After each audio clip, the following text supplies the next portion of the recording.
You weren't supposed to notice what's happening right now. The timing was calculated. Release everyone for holidays, let markets drift on autopilot, make moves when nobody's watching. Classic strategy, except it only works if nobody's actually watching. Gold stands at $4,590 today, silver trades at 74.70, and these levels are holding despite the thinnest trading volumes of the year. That tells you everything about the underlying demand. Earlier today, I got a phone call from someone at one of the biggest precious metal merchants in Western Canada.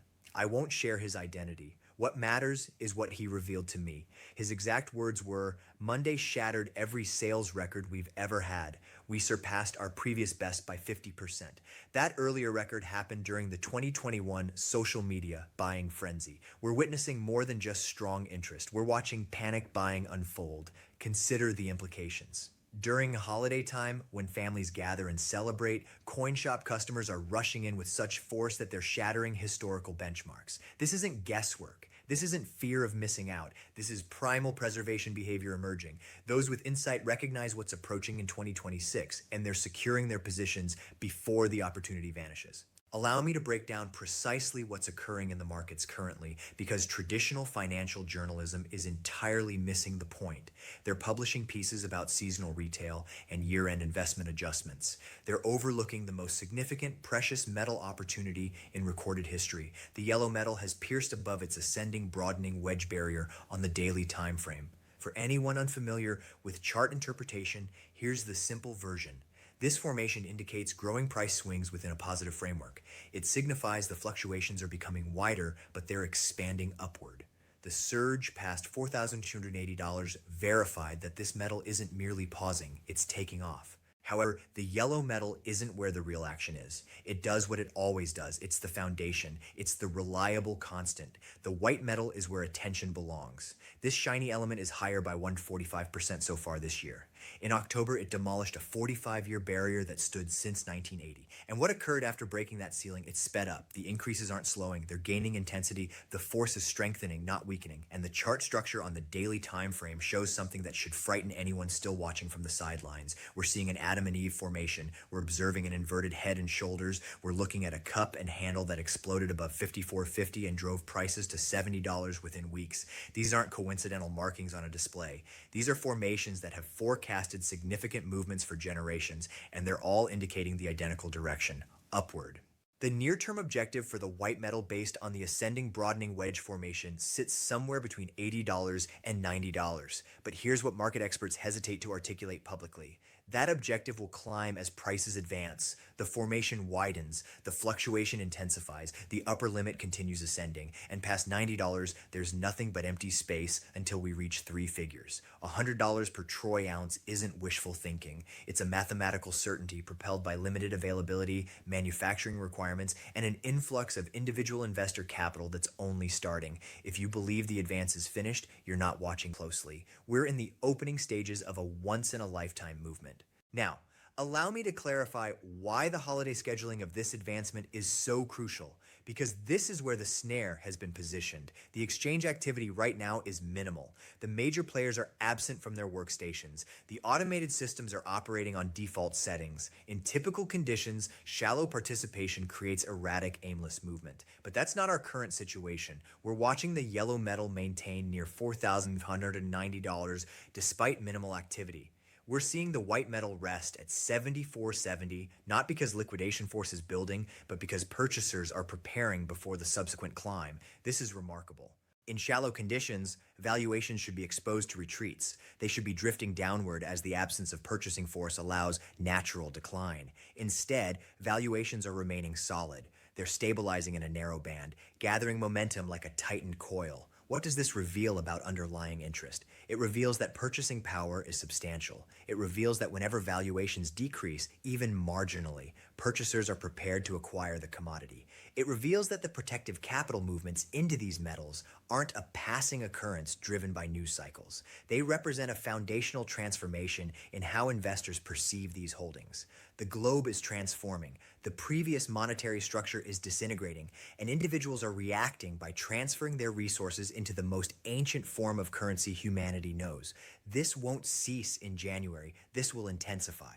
Allow me to present the fundamental scenario that's propelling this advancement because the chart formations are merely the visible layer. They're the manifestation of deeper mechanisms at play. The American currency is declining. This isn't subjective opinion. This is verifiable information. The anticipation that the Federal Reserve will commence reducing borrowing costs as rising prices cool and economic expansion slows is creating downward force on the greenback. And when the American currency weakens, these metals become more appealing to foreign purchasers. They become less expensive in alternative currencies. Interest increases automatically. This is fundamental market mechanics. And the current administration has communicated clearly about preferring a central bank leader who favors rate reductions. This message has been delivered publicly. It's broadcasting to markets that monetary strategy is about to change in a manner that's exceptionally favorable for precious metals. But there's additional context. The international political climate is worsening quickly, and traditional journalism is barely acknowledging it. American military forces have executed operations in Nigeria. This is verified. The United States is directing a maritime restriction of Venezuelan petroleum vessels. These aren't minor regional disputes. These are moves that demonstrate readiness by America to extend military influence across numerous continents concurrently.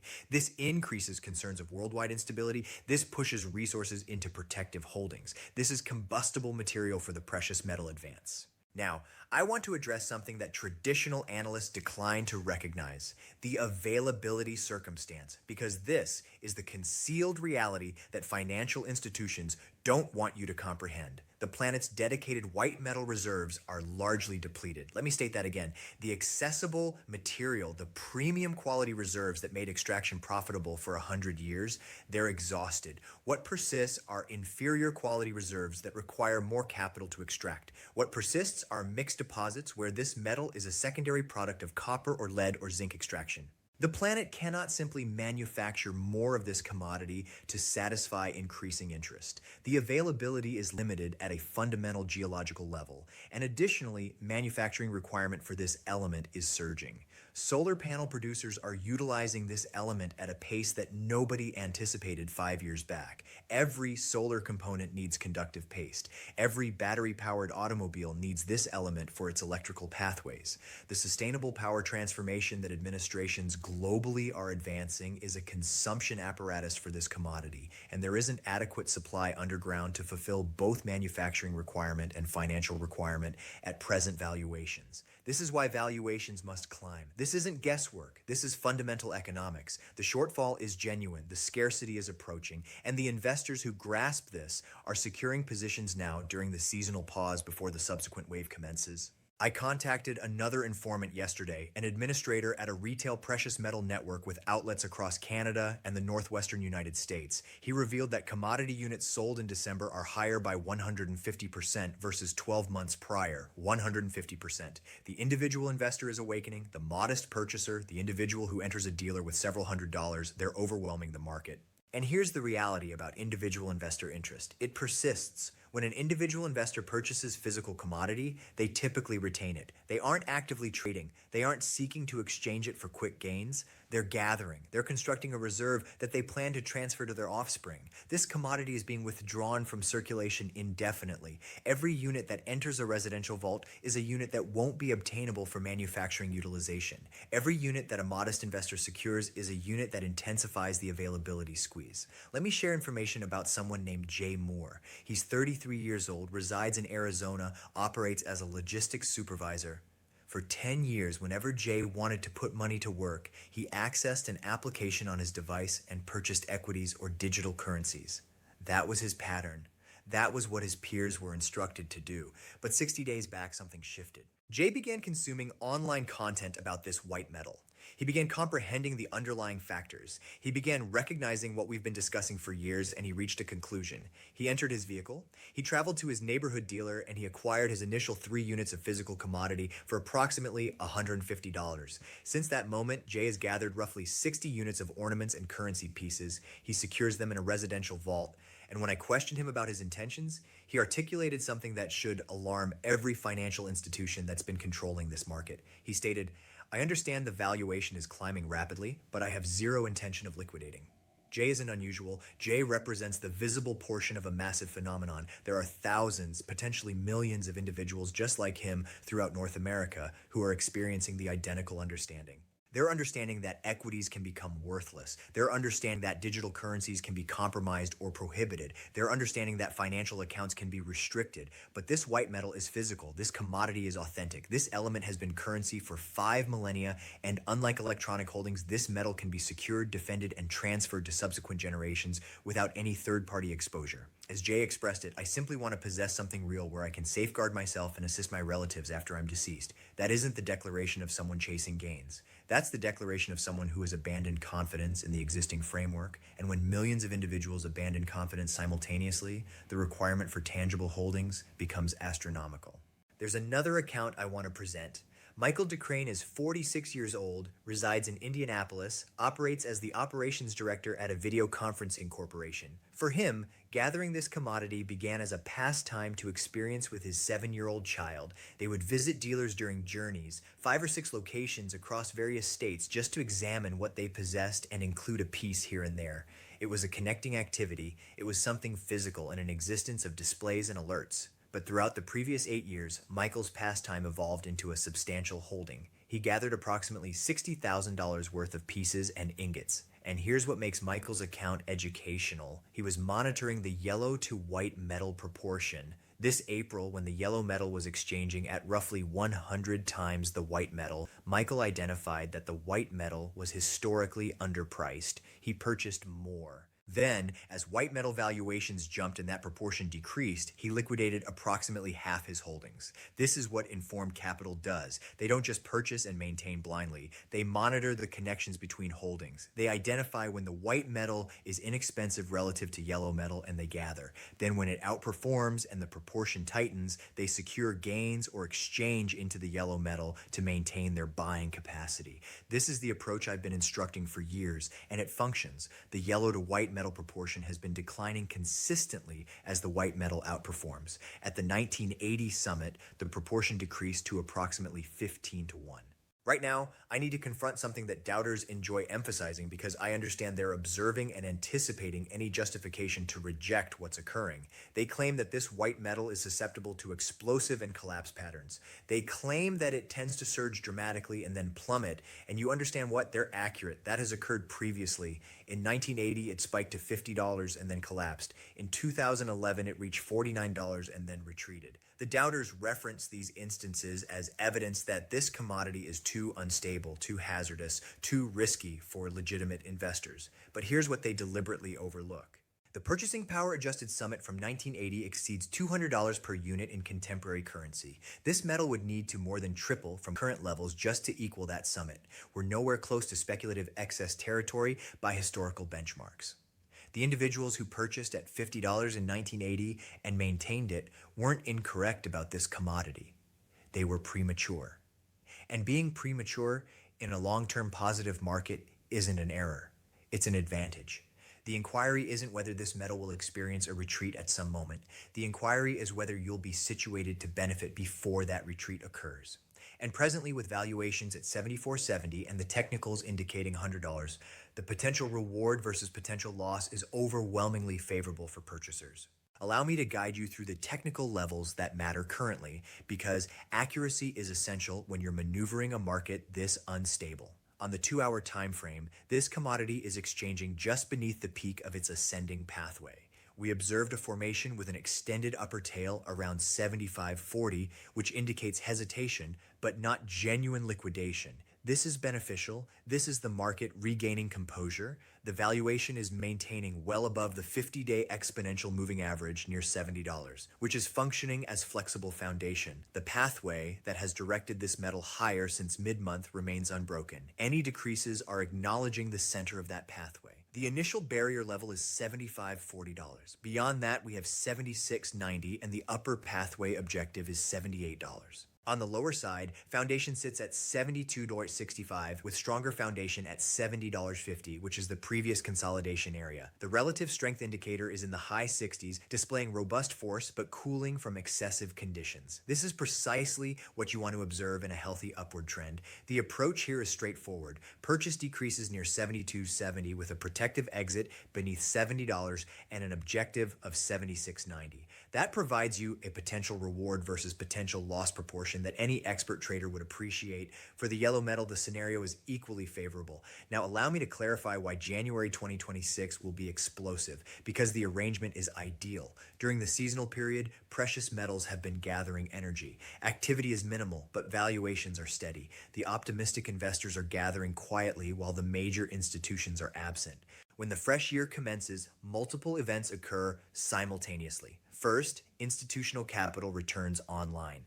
The speculative funds, the retirement funds, the government wealth funds, they all come back to their trading workstations with fresh capital to allocate. They examine the charts, they observe the breakthroughs, they observe the force, and they enter aggressively. Second, tax-motivated liquidation concludes. Throughout December, some investors liquidate losing holdings to balance capital gains. This generates artificial liquidation force that suppresses valuations. In January, that force vanishes. Third, fresh year allocation choices are executed. Investment boards convene and determine how to arrange for the approaching year. With equities expensive, bonds producing less than rising prices, and international risk climbing, precious metals become an evident selection. The capital movements into these metals will increase dramatically. The experts who analyze precious metals are finally beginning to acknowledge what we've been articulating for years. The market attitude has transformed aggressively optimistic. Spot valuations above $70 aren't a passing spike, it's a fresh foundation. The 145% year-to-date increase has ignited renewed interest for the yellow metal as well. Both commodities are being perceived as essential protections in an unstable macro climate. The relationship is powerful. When the white metal advances, it confirms the yellow metal. When the yellow metal advances, it provides shelter for the white metal. They reinforce each other in a beneficial pattern that compensates holders of both commodities. But here's what troubles me, and I need to be transparent with you about this. The exchange activity in derivative contracts linked to the iShares Trust has surged to the maximum level since the social media powered surge of 2021. That's a cautionary indicator. It informs me that speculative participation is climbing. It informs me that some individuals are purchasing this commodity simply because the valuation is climbing without comprehending the underlying factors. This category of purchasing can create violent retreats when the force diminishes. I'm not claiming the advance is finished. I'm claiming that instability will intensify. There will be days when valuations decline 5% or even 10%. There will be headlines declaring that the speculative excess has exploded. And when those days arrive, you need to be ready mentally. You need to comprehend that retreats are beneficial. They eliminate the uncertain holders. They reload the mechanism for the subsequent advancement. The individuals who panic liquidate during retreats are the identical individuals who repurchase at elevated valuations later. Don't be that individual. The underlying argument for this white metal has never been more robust. Allow me to present it one final time so there's no misunderstanding. Manufacturing requirement is increasing, propelled by solar, battery vehicles, and electronics. Financial requirement is increasing, propelled by rising price concerns, currency weakness, and international instability. Availability is limited because the accessible reserves are exhausted. The shortfall between availability and requirement is expanding every year. The valuation must climb to stabilize the market. There's no alternative mathematical result. The financial institutions can control paper valuations in the near term. They can increase collateral obligations, they can modify the regulations, but they cannot manufacture this commodity. They cannot create this element from nothing. And as long as the physical shortfall exists, the valuation will continue climbing. For those of you who already possess physical commodity, who have been gathering for years, who listened when we were advocating strongly at $25 and $30 and $40, congratulations. You're being compensated for your patience and certainty. But don't become satisfied. Don't presume the journey is finished. We're heading to $100 and probably past. The inquiry isn't whether you should maintain. The inquiry is whether you should increase your holdings on any retreat. For those of you who are fresh to this, who are just discovering this market, who are experiencing fear of missing out as you observe the valuation climb daily, I have a communication for you as well. It isn't too late. Yes, this commodity is higher by 145% this year. Yes, you missed the simple gains from $25 to $70, but if it reaches $100, you still have 35% potential from current levels. If it reaches $150, you have 100% potential. If it reaches $200, which is just the purchasing power adjusted 1980 summit, you have 170% potential. The simple capital has been captured, but there's still substantial capital to be captured. The essential element is to purchase physical commodity whenever feasible. Don't depend on paper commitments. Don't rely on exchange traded funds that might resolve in currency during an emergency. Don't maintain futures agreements that can be terminated by exceptional circumstance provisions. Possess the commodity, maintain it in your control, secure it in a vault that you manage. This is the sole method to guarantee that your resources are defended when the framework finally fractures. And make no error, the framework is fracturing. The fissures are observable for anyone who examines. The obligation levels are unmanageable. The currency is being diminished. The international political structure is fragmenting. The previous regulations no longer function. We're entering a fresh period, and the individuals who possess tangible holdings will prosper, while the individuals who maintain paper commitments will experience hardship. I want to conclude with one final consideration. The seasonal period is a moment when most individuals focus on relatives, on celebration, on pausing from the pressure of routine existence. There's nothing incorrect with that. Appreciate this moment. Be engaged with the individuals you care about, but don't allow your awareness to diminish completely. The markets don't rest. The mechanisms propelling precious metals higher don't pause. And the opportunity to arrange yourself for the 2026 increase is diminishing with each passing day. When you return from the seasonal break, when you access your workstation in January and examine the valuation, I want you to recall this message. I want you to recall that I communicated to you precisely what was going to occur. I want you to recall that the arrangement was observable for anyone willing to look. The momentum is gathering. The mechanism is tightening. The breakthrough is approaching. Ensure you're on the advantageous side of it. The most significant resource redistribution in contemporary history is developing